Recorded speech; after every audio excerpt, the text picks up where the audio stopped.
I had it all, a thriving career, wealth and respect. But in the silence of my Manhattan penthouse, an emptiness grew inside me. When I accepted a new challenge in Singapore, I had no idea my life was about to change forever, and that God was leading me to something far greater. From the outside, my life looked perfect. As a senior vice president at one of America's fastest-growing tech companies, I had everything society told me I should want. The corner office in Manhattan, the seven-figure salary, the respect of my peers. I'd checked all the boxes. Yet every morning, as I stared at my reflection in the bathroom mirror of my Upper East Side apartment, the same hollow feeling echoed through my chest. Something was missing, but I couldn't put my finger on what it was. My name is Alexander Whitfield, Alex to most people who know me, and at 45 years old, I had mastered the art of appearing successful while feeling completely lost. The irony wasn't lost on me. I spent my days helping multinational corporations find their strategic direction, yet I couldn't seem to find my own. The emptiness had started as a whisper, easy to ignore amid the constant buzz of meetings, emails, and international conference calls. But over the past year, it had grown into a deafening roar that no amount of achievement could silence. My sister Emma noticed it first, during our monthly Sunday brunches. "Alex, when was the last time you actually enjoyed something?" she asked one morning, her eyes filled with concern. I couldn't remember. The turning point came during what should have been my career's crowning achievement. The company had chosen me to lead our Asia-Pacific expansion, heading up our new Singapore office. It was the kind of opportunity I'd spent 20 years working toward. The board was unanimous in their decision, and my colleagues were already congratulating me on my inevitable continued rise through the corporate ranks. But that night, alone in my apartment overlooking Central Park, I found myself doing something I hadn't done since I was a child. I prayed. It wasn't a formal prayer. It was barely a whisper. "God, if you're there, I need help. I don't even know what I need help with, but something's not right." I hadn't been to church since our parents used to take us for Christmas and Easter services. Faith was something I'd filed away with other childhood memories, like baseball cards and summer camp. Yet in that moment, the words tumbled out before I could analyze or edit them, before I could make them sound polished and professional like every other word that left my mouth. The next morning, I accepted the Singapore position, but something had shifted. It was subtle, like the first hint of dawn breaking through a long night. But it was there. I didn't know it then. But that whispered prayer would set in motion a chain of events that would transform not just my career, but my entire understanding of purpose and success. As I boarded the plane to Singapore 2 weeks later, I thought I was just starting another chapter in my career. I had no idea I was actually beginning a journey that would challenge everything I thought I knew about myself, success, and what it means to truly live. Singapore hit me like a wall of humid air the moment I stepped out of Changi Airport. It was a fitting metaphor for what awaited me, an environment that would both challenge and reshape me in ways I never expected. My first real conversation in Singapore wasn't with any of our business partners or my new team. It was with Sarah Chen, our local HR director, who helped me settle into my temporary housing in the Holland Village area.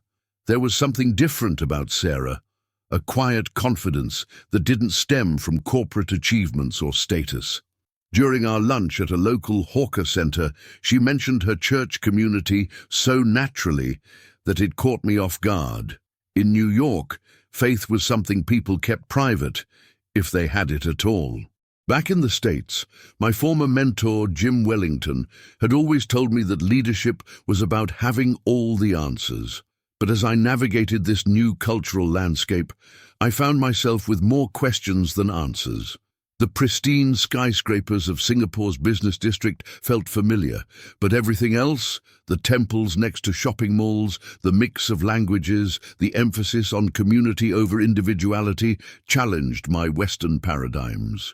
My sister Emma's voice became my lifeline during our weekly video calls. "Maybe that's exactly what you needed," she said, when I mentioned feeling off balance. You've spent your whole life building certainty. What if it's time to embrace some uncertainty? Emma had always been the more intuitive one of us, more attuned to the deeper currents of life that I'd spent years ignoring. The real surprise came when I discovered that our office building had a small meditation room. One afternoon, feeling overwhelmed by the cultural adjustments and work pressures, I slipped in, expecting to find solitude. Instead, I met Peter Lim, a local pastor who volunteered as a workplace chaplain. He didn't preach or push. He just listened as I found myself sharing about the growing sense of disconnection between my external success and internal emptiness. Sometimes, Peter said, his words measured and gentle, God uses displacement to create space for discovery. And the words stayed with me, echoing in my mind during late nights at the office and early morning walks through the local neighborhood where elderly residents practice Tai Chi in the parks. Dr. Richard Torres, a Christian counselor recommended by Sarah, became another unexpected figure in my journey. During our first session, he asked me a question that would haunt me for weeks. What if your success has become a barrier to your significance? The worlds of corporate achievement and spiritual seeking were beginning to collide in my life, creating a dissonance that would either break me or remake me. I just wasn't sure which yet. The crisis hit 3 months into my Singapore posting. Our Asia-Pacific expansion was exceeding all projections. We were actually ahead of schedule and under budget. Yet my internal turmoil was reaching a breaking point. The questions Dr. Torres had planted were growing like vines through the carefully constructed framework of my life, threatening to crack its foundation. During a crucial board meeting while presenting our quarterly results, I suddenly couldn't remember why any of it mattered. I maintained my professional composure, but inside I was screaming. The numbers on the PowerPoint slides, profits, growth percentages, market penetration, seemed to blur into meaningless symbols. What was the point of it all? Sarah noticed something was wrong. After the meeting, she invited me to coffee at a quiet spot away from the office. You know, she said, stirring her copio, success and purpose aren't always the same thing. She shared her own story, how she'd once been on track to become a partner at a prestigious law firm before a profound encounter with God redirected her path. I didn't become less ambitious, she explained. I just found a different source for my ambition.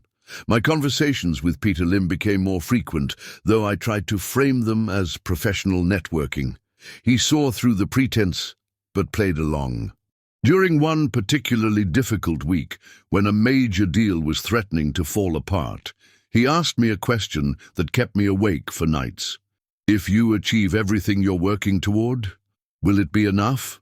The pressure mounted when Jim Wellington flew in from New York for a review. Over dinner at Marina Bay Sands, he sensed my distraction. You've changed, Alex, he observed, not unkindly. The hunger's different. He meant it as a criticism, but something in me recognized it as truth. The hunger was different because it wasn't for achievement anymore. It was for meaning. I began seeking help in earnest, but in ways that felt safe to my corporate mindset. I hired a life coach, attended wellness seminars, even tried meditation apps. But each attempt at finding peace through secular means left me feeling more empty. During one session with Dr. Torres, I finally broke down. I've spent my entire life climbing the ladder of success, I confessed, only to realize it might be leaning against the wrong wall. The real struggle wasn't external. The company was thriving under my leadership. The conflict was internal, a war between the identity I'd spent decades building and something new trying to emerge. Emma, during one of our video calls, saw right through me. You're not having a career crisis, Alex, she said softly. You're having a spiritual awakening. The word spiritual would have made me uncomfortable a few months ago. Now it felt like the only accurate description of what was happening.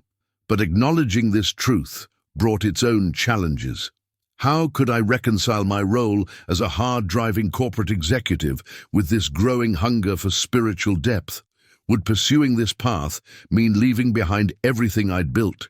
The situation with my sister Emma added another layer of complexity to my spiritual journey. She had been diagnosed with breast cancer back in New York, but had kept it from me for weeks, not wanting to distract me from my work in Singapore. When she finally told me during one of our video calls, her casual tone couldn't mask the fear in her eyes. The geographical distance between us had never felt more brutal. My immediate response was typically Alex Whitfield. I offered to fly her to Singapore for the best medical treatment money could buy. But Emma's reply stopped me short. "What I need isn't better doctors, Alex. I need my brother to pray with me." The request left me stammering. I didn't know how to pray for someone else when I was barely figuring out how to pray for myself. Meanwhile, a young analyst on my team, fresh out of business school, was struggling with burnout. I saw myself in his desperate attempts to prove his worth through endless hours and perfectionism. One evening, finding him still at his desk at 10 p.m., I made a decision that surprised even me. I told him to go home and shared some of my own struggles with identity and worth. The vulnerability felt terrifying, but somehow right. Sarah Chen's influence in the office was creating its own ripple effects. She had started a voluntary lunch-hour discussion group about work-life balance and spiritual wellness.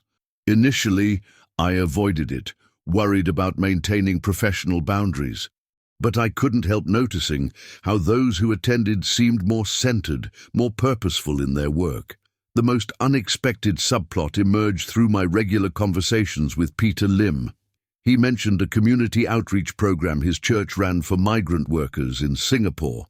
These workers, often invisible to the corporate world I inhabited, were building the very skyscrapers where we conducted our business.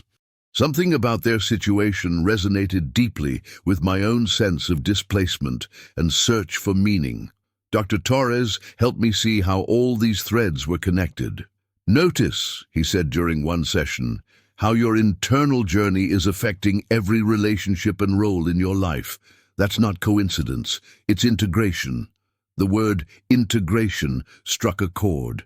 Perhaps I didn't need to choose between my corporate life and spiritual awakening. Perhaps the real challenge was bringing them together in a new way. The moment everything changed wasn't dramatic.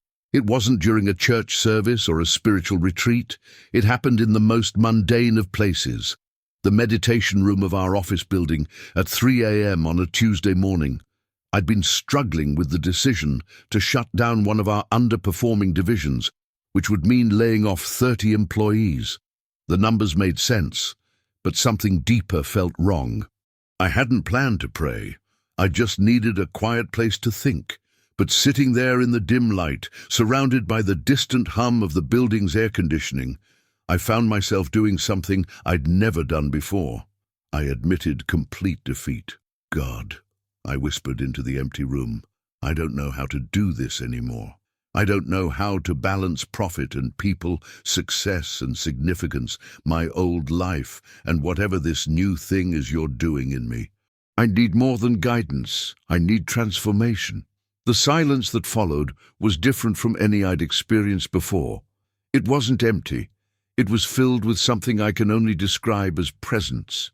No audible voice spoke. No miraculous sign appeared. But in that moment, I knew with unshakable certainty that I wasn't alone. The next morning, I approached the layoff situation differently. Instead of simply reviewing spreadsheets, I spent time with the division's team, listening to their ideas for turning things around. Sarah Chen joined me in these discussions, and her perspective opened new possibilities. Over the next few weeks, we developed a restructuring plan that not only saved most of the jobs, but actually identified new growth opportunities we'd missed in our rush to cut costs. This experience shifted something fundamental in my approach to both business and faith. I began to see that spiritual wisdom wasn't separate from practical decision-making. It enhanced it. The compassion and creativity that flowed from my growing relationship with God weren't liabilities to success. They were catalysts for a different, more sustainable kind of success. Emma's response to her latest round of treatment coincided with this period of transformation. During our video calls, I no longer felt helpless when she asked me to pray. Prayer had become as natural as breathing, a constant conversation with a God who cared about everything from cancer treatment to quarterly reports. Peter Lim noticed the change first. "You're carrying your authority differently," he observed during one of our talks. "It's like you found a higher source for it." He was right. The crushing weight of trying to be the ultimate answer to every problem had lifted. I was learning to be a channel rather than a source, and paradoxically, this made me a more effective leader. The changes in my leadership style sparked diverse reactions throughout the organization. Some colleagues were puzzled by my new approach of starting management meetings with a moment of quiet reflection. Others, particularly the younger staff members, found it refreshing. "It's like we finally have permission to be human," one team leader commented during a performance review.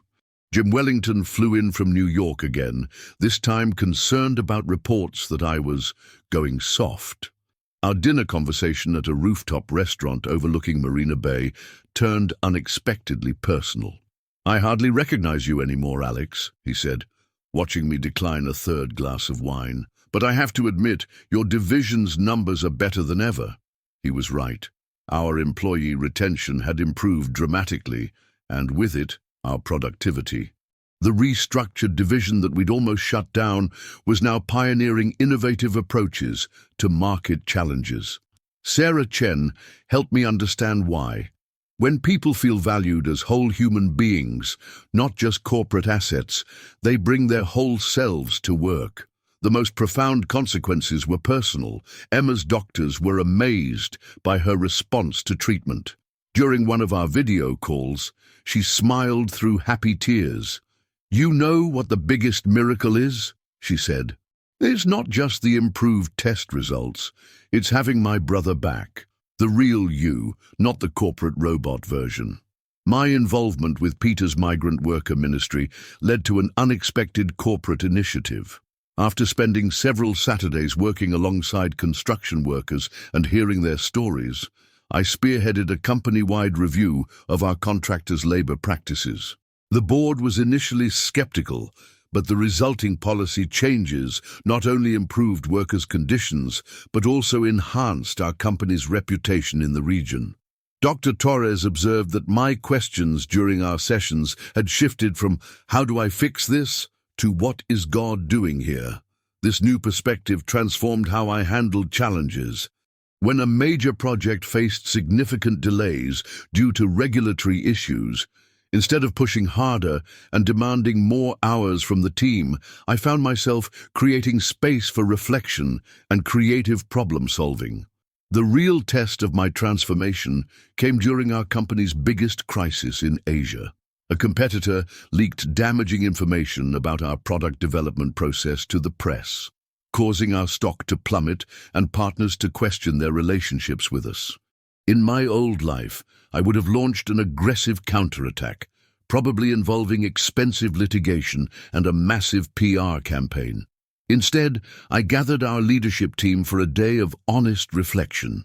We examined where our processes might have genuinely fallen short of our values, regardless of the competitors' tactics. Sarah Chen's input was invaluable, helping us see this as an opportunity for authentic change rather than just damage control. The decision to publicly acknowledge our areas for improvement, while also clearly addressing the misleading aspects of the leaked information, was met with initial skepticism from headquarters, but the transparency built trust with our stakeholders in ways that no PR campaign could have achieved. Within months, our regional partnerships were stronger than ever. My growing involvement with Peter's church community opened new dimensions of understanding. I started attending a weekly Bible study group, where I found myself learning alongside people from all walks of life: teachers, taxi drivers, students. Their perspectives on Scripture often provided surprising insights into leadership and human nature that no business school had ever taught me.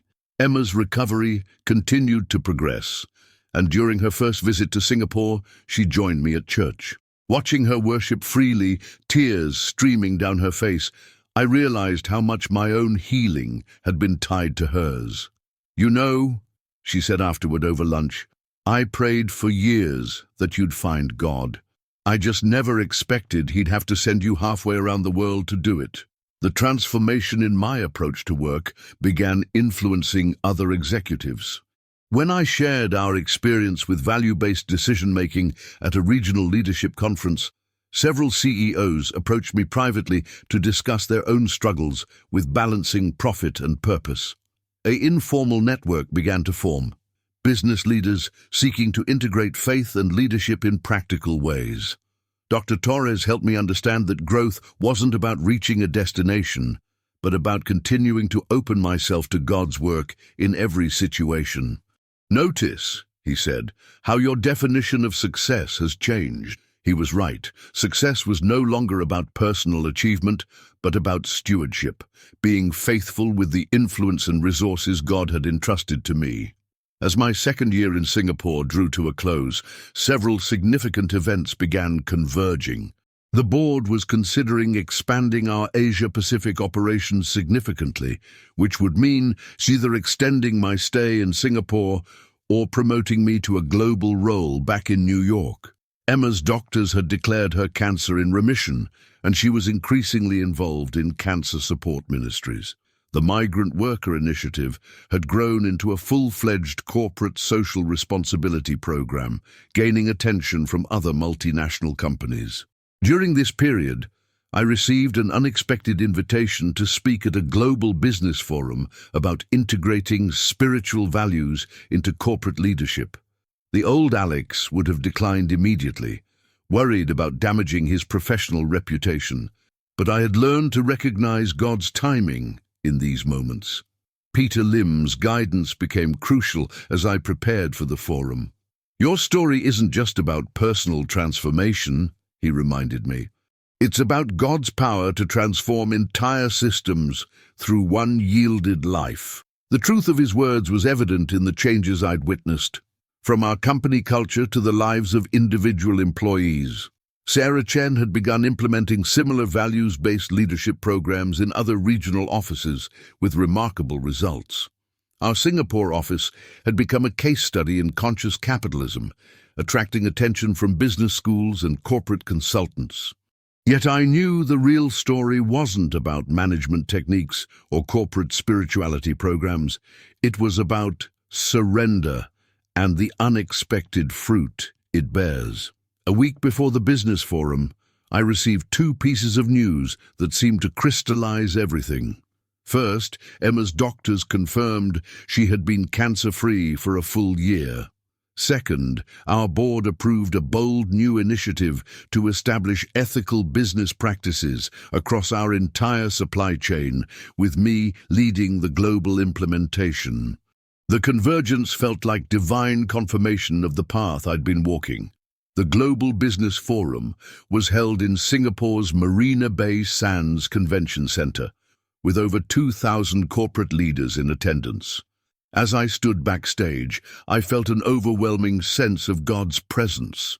This wasn't just my story anymore, it was a testimony to his faithfulness.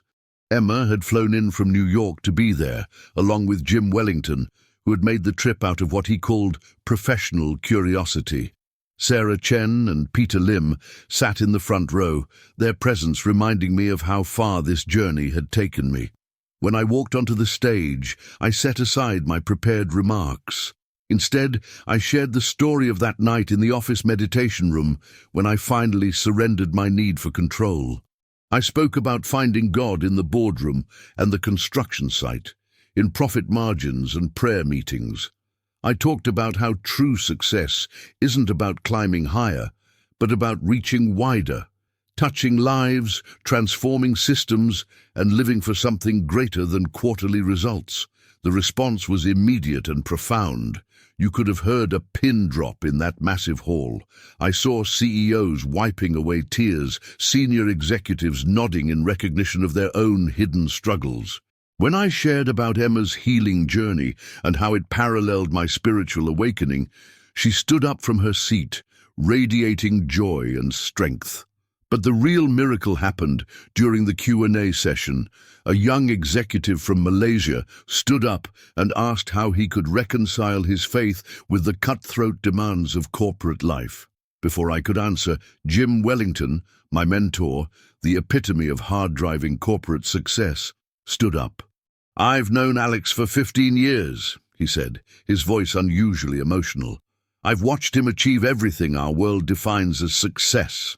But I've never seen him truly successful until now.